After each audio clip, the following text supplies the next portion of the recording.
বাংলাদেশের সাংসদ আনোয়ারুল আজিমকে খুন করার পর কিভাবে তার দেহ টুকরা করা হয়েছিল কলকাতার গোয়েন্দা পুলিশকে সেই বর্ণনা দিয়েছেন অভিযুক্তদের একজন। গোয়েন্দা পুলিশের হাতে গ্রেফতার হওয়া অভিযুক্ত হত্যাকারী জিহাদের বরাত দিয়ে কলকাতা সিআইডির এক কর্মকর্তা জানান, খুনের পর হত্যাকারীরা কিভাবে মিস্টার আজিমের লাশ গুম করার পরিকল্পনা করেছিল। সিআইডির ওই কর্মকর্তা বলছেন, হত্যা করার পর মৃতদেহ থেকে চামড়া ছাড়িয়ে শরীরের মাংস আলাদা করে নেয় তারা। শরীরের মাংস এমনভাবে টুকরা করা হয়েছিল যাতে তাকে চেনা না যায়।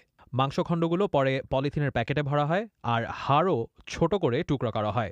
এরপর ফ্ল্যাট থেকে প্যাকেটগুলি বের করে বিভিন্নভাবে কলকাতার নানা জায়গায় ফেলে দেওয়া হয়।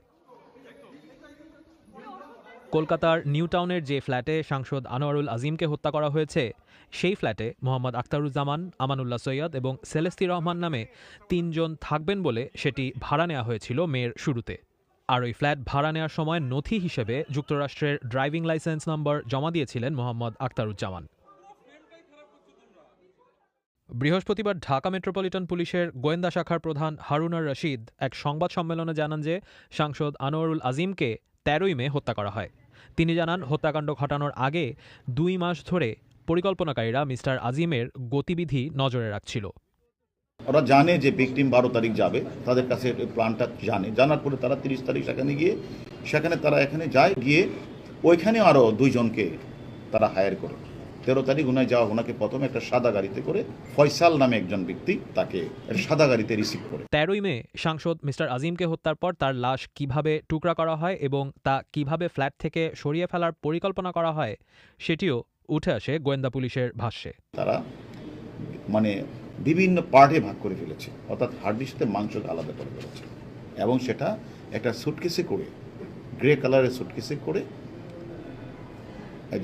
যে মূল যে আমাদের কাছে যিনি আছেন উনি আর হলো জাহিদ বা জিহাদ, এরা দুইটা ব্রিফকেস করে ওই যে পাবলিক টয়লেটের কাছে একটা গাড়ি ওয়েট করছিল, ওইখানে গিয়ে নিয়ে তারা চলে যায়।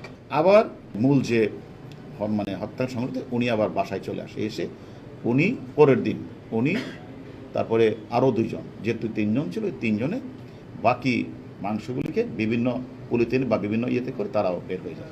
এইভাবে যে তারা যে এগুলি যে মাংসগুলি নিচ্ছে, যদি পথে কেউ ধরে তখন এটার মধ্যে তারা হলুদের মশলা দিয়ে তারা করে নিয়েছেন।